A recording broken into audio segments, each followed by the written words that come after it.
नमस्कार, स्वागत है आप सभी का हमारी खास पेशकश खबर हटकर में। मैं हूं लालचंद्र सिंह। आइए चलिए तैयार हो जाइए अगले आधे घंटे तक लीक से हटकर कुछ दिलचस्प खबरें देखने के लिए। शुरुआत कर लेते हैं हेडलाइंस से। जयपुर के रेजिडेंशियल सोसाइटी में जोखिम वाले काम रोबोट्स के जिम्मे। साफ सफाई से लेकर सोसाइटी की सुरक्षा में लगाए गए अलग अलग रोबोट।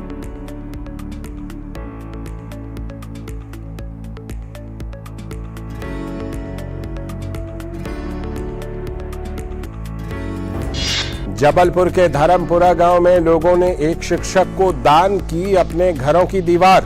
दीवारों पर लिखे गए पहले से 5वीं क्लास तक के पाठ्यक्रम।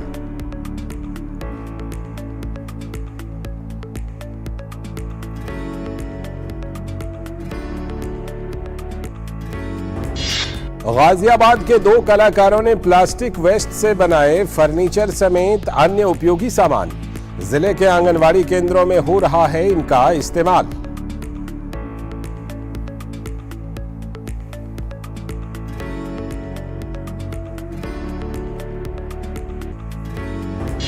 पश्चिमी देशों पर चढ़ा हैलोवीन का खुमार। कई जगहों पर निकाली गई डरावनी परेड। फ्लोरिडा में फैंटेसी फेस्ट और मैक्सिको सिटी में हुआ डे ऑफ द डेड समारोह।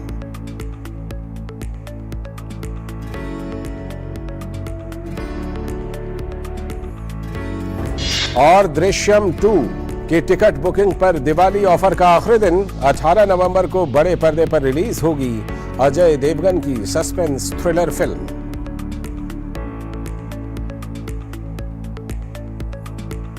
ये थी हेडलाइंस हटकर। अब देखते हैं खबरों को विस्तार से और सबसे पहले बात कर लेते हैं ज्ञान और विज्ञान की, जिनका हमसे गहरा ताल्लुक है।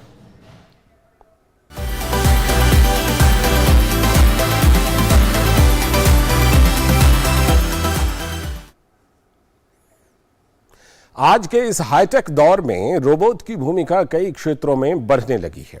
बड़े से बड़े काम इनके जरिए आसान हो जाते हैं। जयपुर की एक रेजिडेंशियल सोसाइटी ने हाल ही में रोबोट्स का इस्तेमाल शुरू किया है, जो सोसाइटी की सुरक्षा से लेकर साफ सफाई तक के भी काम कर रहे हैं। और ये सभी रोबोट भारत में ही बने हुए हैं। रोबोट कभी इंसानों का विकल्प नहीं हो सकते, लेकिन कुछ मामलों में वो हमारे मददगार जरूर साबित होते हैं, जैसे कि सीवरेज की सफाई और आग बुझाने का काम। ये कुछ ऐसे खतरनाक काम हैं जिनमें जान जाने का खतरा रहता है। जयपुर के इस रेजिडेंशियल सोसाइटी में रोबोट को इस काम के लिए लगाया गया है। यहाँ और भी कई रोबोट्स हैं जो मेन गेट पर विजिटर्स का स्वागत करते हैं और यहाँ रहने वालों की शिकायतें दर्ज करते हैं। इसमें रोबोट ही सारा क्लीनिंग का काम करता है। गैस डिटेक्ट करता है, यदि गैसेस कोई हैं उस चैम्बर के अंदर। कैमरास लगे रहते हैं, तो कैमरा से आप मॉनिटर भी कर सकते हैं कि अंदर क्या चल रहा है। उसी को लेके हम लोगों ने यहाँ पे सिक्योरिटी गार्ड रोबोट्स लगाए हैं और साथ में फायर फाइटिंग के लिए भी हम लोगों ने रोबोट लगाए हैं। जनरली क्या होता है कि कुछ ऐसे असामाजिक तत्व होते हैं कभी किसी केसेस के अंदर, जो गार्ड के साथ में ही अनवांटेड एक्टिविटीज़ कर देते हैं उनके। और रोबोट है तो वो सुन भी सकता है हर तरीके की चीज़ें और कंप्लेन को भी रजिस्टर कर लेता है। तो बेसिकली हम लोगों ने जो ये सपोर्ट सिस्टम बनाया है ह्यूमन के लिए, कि किसी केसेस में एक तो सर्विस की कमी ना आए और रोबोट टाइमली उस चीज़ को अटेम्प्ट करते हैं सर्विस को। दावा है कि जयपुर की ये गुलमोहर सोसाइटी ऐसी पहली रेजिडेंशियल सोसाइटी है जहां सर्विस स्पेशल रोबोट्स का इस्तेमाल हो रहा है। All terrain robot, solar manhole cleaning robot, artificial intelligence humanoid robot और सर्विस रोबोट, इन सब के काम तय है। जैसे कि हमने ये सर्व किया, ठीक है, रोबोट ने हमें सर्व किया, हमने लिया ये। अब एक अलग ही एक्सपीरियंस है। अब इसको आप महसूस ही कर सकते हो। अब आप शायद देख रहे हो, आप देख करके इतना नहीं कर सकते, मैं बयान नहीं कर सकता उस चीज़ के लिए। ये एक कहीं पे भी नहीं है, ठीक है। हमारे सबसे पहले जयपुर में गुलमोहर गार्डन, यहीं पे ही ये चीज़ अभी इन्होंने इंट्रोड्यूस की है। सोसाइटी में रोबोट्स को इस तरह काम करते हुए देखकर यहाँ रहने वाले लोगों की खुशी का तो जैसे ठिकाना ही नहीं है। बहुत अच्छा काम हो रहा है, सारा काम रोबोट। कोई कंप्लेंट होती है, जब चाहे मर्जी आए हम उसमें बता देते हैं और वो हमारी सॉल्व भी हो जाती है रोबोट के अनुसार। साफ सफाई के मामले में जब बात करेंगे हम, तो हमारे भाई लोग जो इसमें अंदर जाते थे, जिनका लाइफ बहुत खतरे में था, उससे एक तो निजात मिल गई। दूसरी बात भी ये पर्यावरण के लिए भी बहुत अच्छा है और इससे हम बहुत प्रसन्न हैं और हमारी सोसाइटी में एक अच्छा काम हो रहा है। रोबोट परचेज किए हैं रिसेप्शन के लिए, सर्विस के लिए, और फायर फाइटिंग भी परचेज किया है। गाड़ी की पंचर हो जाए, डस्ट ब्रेक डाउन हो जाए तो ब्रेक डाउन के लिए भी ट्रॉली इसकी भी यूज आती है। सीसीटीवी कैमरेज भी यूज में आते हैं इनके। हमारे यहाँ बहुत अच्छी फैसिलिटी है इसको सोसाइटी में। रोबोट सिर्फ इंसानों की मदद के लिए हो तभी तक ठीक है। इनकी वजह से मानव श्रम का नुकसान नहीं होना चाहिए। फिलहाल इन रोबोट्स का यहाँ शुरुआती 6 महीने प्रैक्टिकल का समय है। अगर सब कुछ ठीक रहा तो ये यहाँ काम करेंगे। इन सभी रोबोट्स को जयपुर की ही कंपनी ने बनाया है, इसलिए इनके मेंटेनेंस में कोई दिक्कत नहीं आएगी। Bureau report, DD news. तो जयपुर की सोसाइटी में रोबोट का इस्तेमाल हो रहा है और संभावना है कि बाकी जगहों पर भी इनका इस्तेमाल बढ़ेगा। और अब वक्त है बदलती हुई तस्वीर देखने का।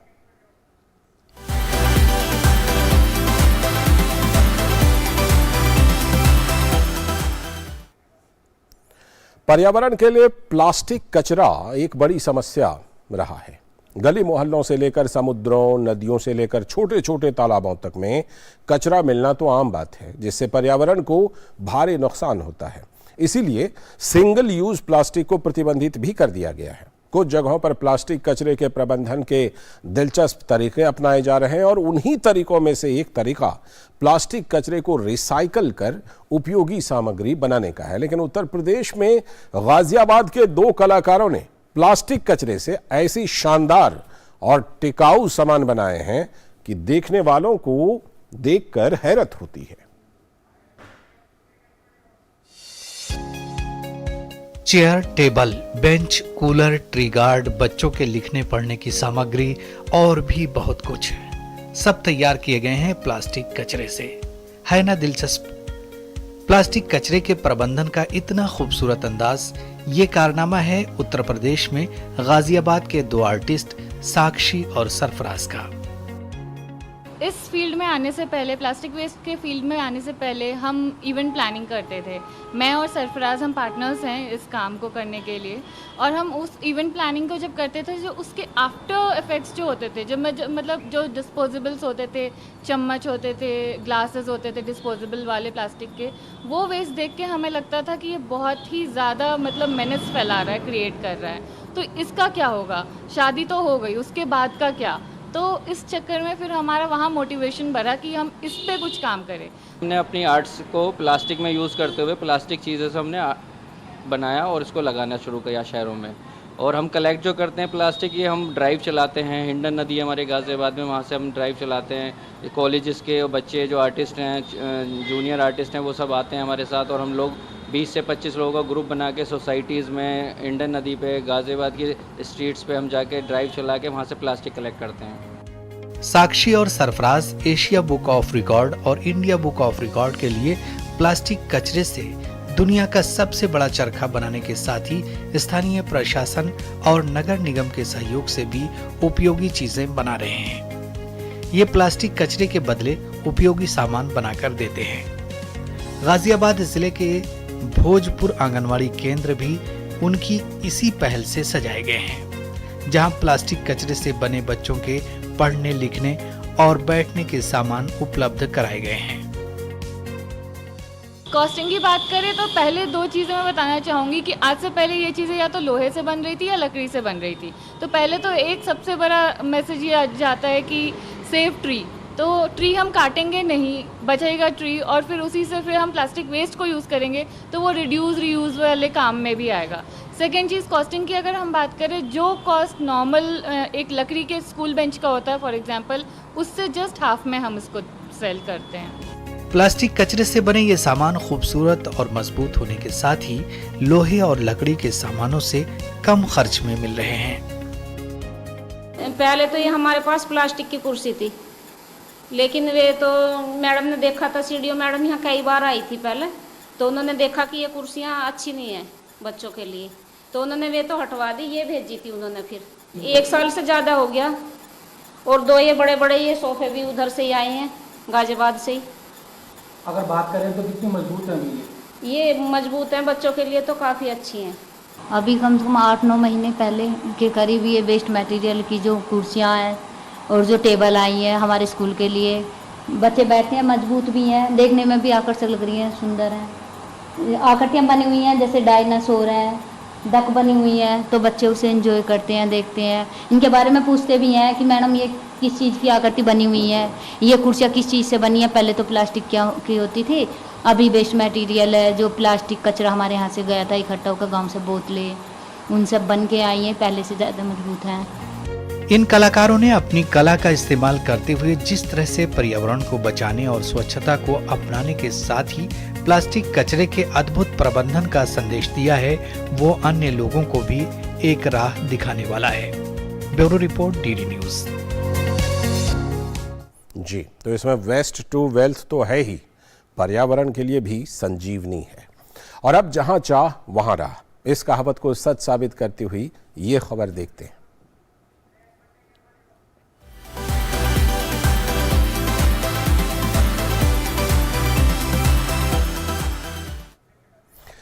सचमुच जहां चाह होती है वहां मुश्किल से मुश्किल हालात में भी कोई ना कोई तो राह निकल ही आती है। जबलपुर में एक शिक्षक ने अपने गांव के हर बच्चे तक शिक्षा की रोशनी पहुंचाने की ऐसी जिद पकड़ी कि आज हम भी उनकी कहानी आपको दिखाने जा रहे हैं। भारत में जब कोरोना का संकट काल आया तो उस समय शिक्षा व्यवस्था पटरी से उतर गई थी। लोग जब घरों में डर कर बैठे थे, तब कुछ लोग ऐसे भी थे जो शिक्षा की मशाल लेकर ज्ञान की अलख जगाने और लॉकडाउन में भी बच्चों की पढ़ाई पूरी कराने घर से निकल पड़े थे। और इसी संकल्प को लेकर जबलपुर के एक शिक्षक ने अपना फर्ज पूरा किया और गांव-गांव जाकर बच्चों को पढ़ाया।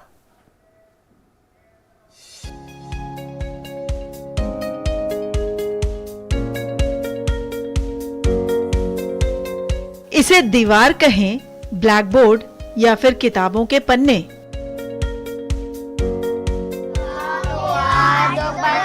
हर दीवार रंग बिरंगे शब्द ज्ञान से भरे हैं। कहीं रंगों के बारे में लिखा है तो कहीं आकृतियां बताई गई हैं। किसी पर वर्णमाला लिखी है तो किसी पर दिनों के नाम लिखे गए हैं। किसी दीवार पर वाक्य बनाना सिखाया गया है।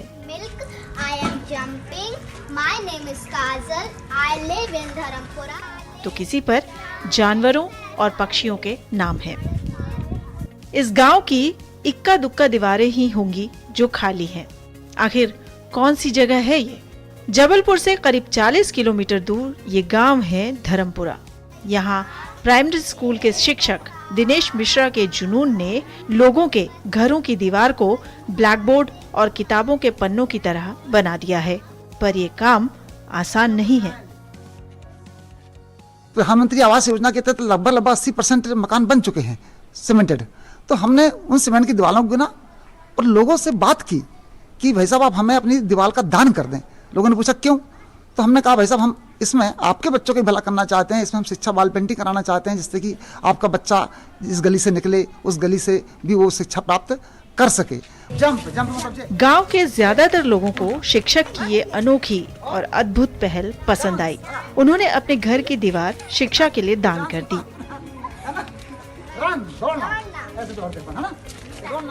अब धर्मपुरा में ऐसी 55 दीवारें हैं जिन पर दिनेश जी ने पहली क्लास से लेकर 5वीं क्लास तक के कोर्स को पूरा करने की कोशिश की है। यानी इन दीवारों पर पहली से 5वीं कक्षा तक का पूरा पाठ्यक्रम मौजूद है।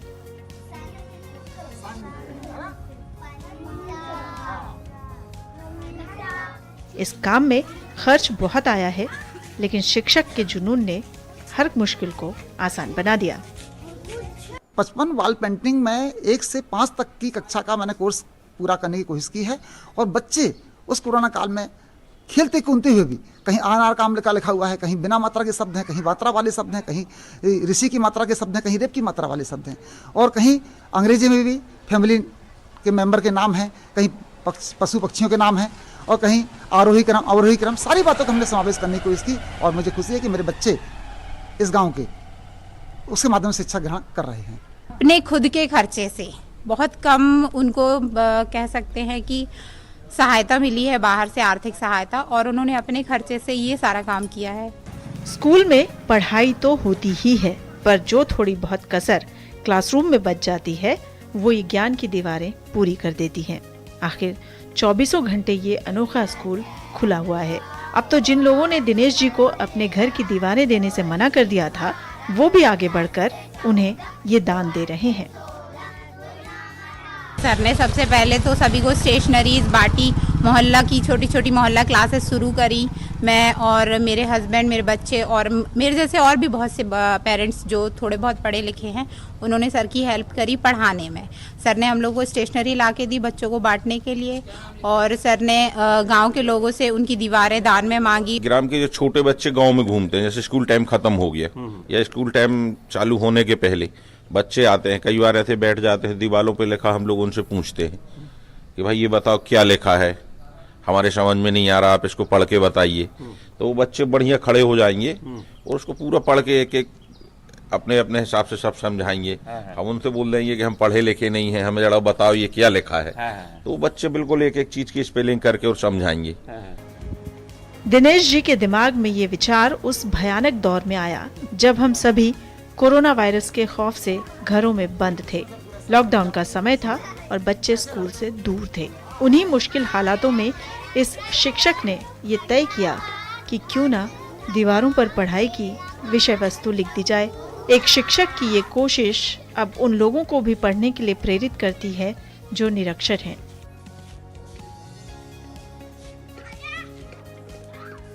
दिनेश मिश्रा, इन्होंने एक शिक्षक होने का ऐसा फर्ज निभाया है जिसकी मिसाल हमेशा दी जाएगी। आखिर इन्होंने देश के भविष्य को तराशने के लिए विद्या के मंदिर को और खूबसूरत जो बना दिया है। Bureau report, TV news.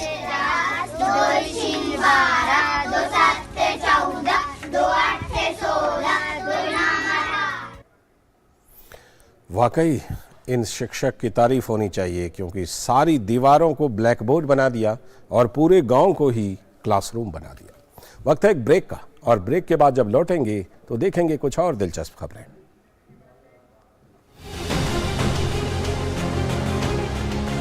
लगातार बरकरार दूरदर्शन की लोकप्रियता, टीडी न्यूज ने फिर जीता देश की जनता का विश्वास।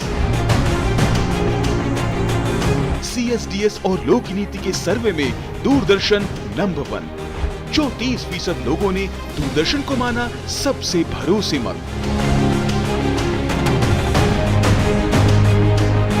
निजी चैनलों और समाचार पत्रों से आगे दूरदर्शन, देश का चैनल, देश की धड़कन। दूरदर्शन, केवल खबर, पूरी खबर।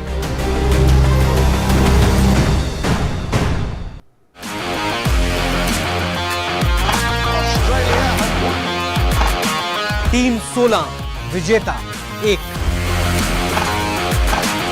क्या 15 साल बाद बनेगी टीम इंडिया T20 की सरताज?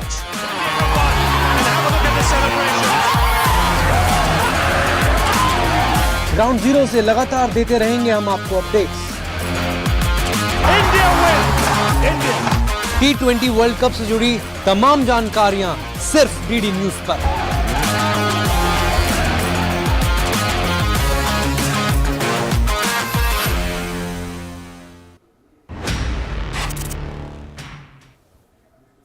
ब्रेक के बाद एक बार फिर से आपका स्वागत है। डीडी न्यूज पर आप देख रहे हैं खबर हटकर, और अब 7 समंदर पार की दुनिया।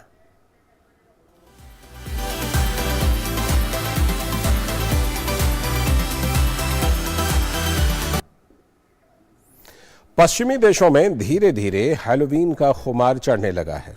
जगह जगह खास तरह के समारोहों और परेडों का आयोजन किया जा रहा है। अमेरिकी राज्य फ्लोरिडा के वेस्ट में इसी तरह का एक आयोजन इन दिनों सुर्खियों में है।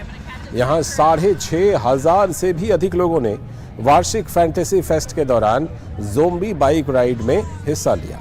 इस अवसर पर लोगों ने ताबूत, कफन के साथ ज़ोंबी के ड्रेस और डरावने लुक में बाइक की सवारी की। पश्चिमी देशों में पूर्वजों की आत्मा की शांति के लिए हैलोवीन त्योहार को धूमधाम से मनाया जाता है। वैसे तो लोग त्योहारों में नए नए कपड़े पहनते हैं, लेकिन इस त्योहार में लोग ऐसे कपड़े पहनते हैं और मेकअप करते हैं जिससे वो डरावने लगे। हर साल ये त्योहार 31 अक्टूबर को मनाया जाता है।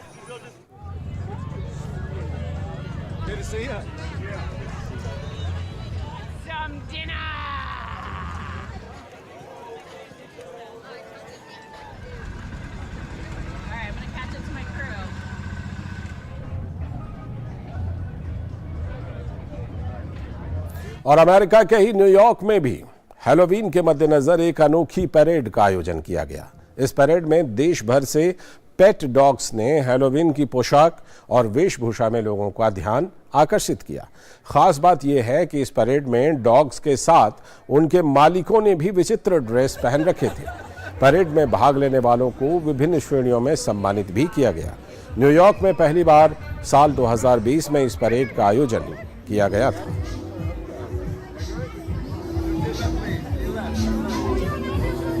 That's crazy. You all look great. Thank you so much for being here. Whoa, that's cool. Enjoy them. Thank you. We do Archer like Archer.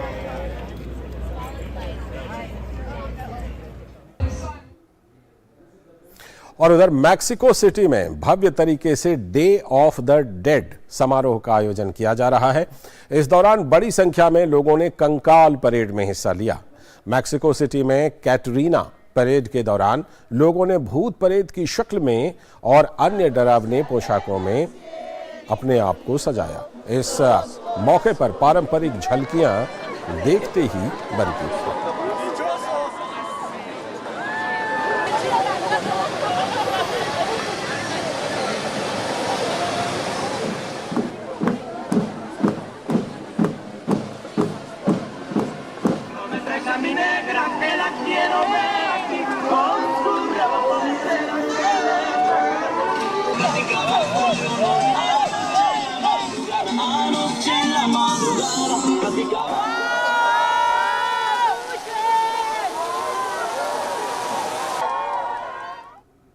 तो अमेरिका और मैक्सिको के ये डरावने लेकिन मजेदार त्योहार। और अब चलते हैं हैशटैग की मजेदार दुनिया में।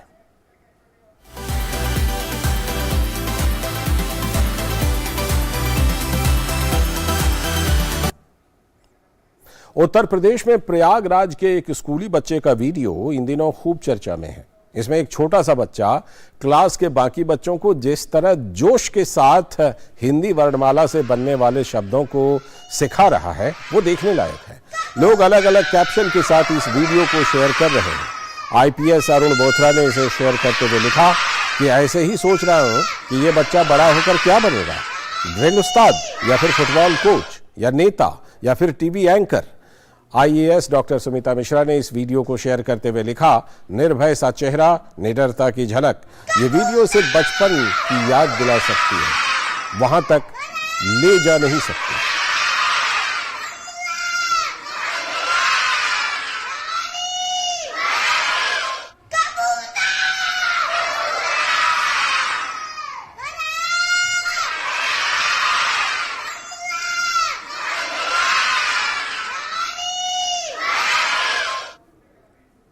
तो आप भी सोचिएगा कि ये बच्चा बड़ा होकर आखिर क्या बनेगा। अब वक्त है बाइस्कोप की बातों का।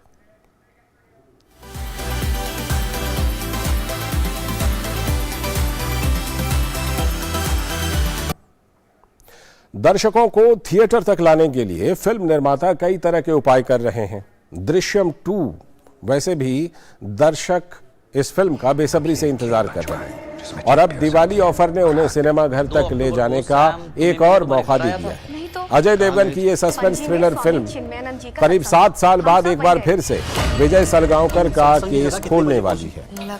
दिवाली पर 24 और 25 अक्टूबर के लिए फिल्म के टिकट एडवांस में बुकिंग कराने पर 25% की छूट मिल रही है और ये आखिरी मौका है। दृश्यम 2 में अक्षय खन्ना केस की तह तक जाने वाले हैं। इस फिल्म में तब्बू, श्रेया सरन और इशिता दत्ता मुख्य भूमिका में नजर आने वाली है। मास्टर स्ट्रोक पूरी पुलिस डिपार्टमेंट का मजाक उड़ा दिया और जब कोई गवाह और सबूत नहीं होता तो कन्फेशन ही सबसे बड़ा सबूत बन जाता है। निर्माता पा रंजीत के साथ दक्षिण फिल्मों के अभिनेता चियान विक्रम की अगली तमिल फिल्म होगी थंगालन। इसका एक छोटा टीजर भी सामने आ गया है। मद्रास, कबाली, काला और सरपट्टा परंबरई जैसी ब्लॉकबस्टर फिल्मों के लिए पहचाने जाने वाले पा रंजीत की ये फिल्म 19वीं सदी की शुरुआत में ले जाएगी, जो माइनिंग की पृष्ठभूमि पर आधारित है। थंगालन में मालविका मोहनन और पार्वती भी प्रमुख भूमिकाओं में हैं।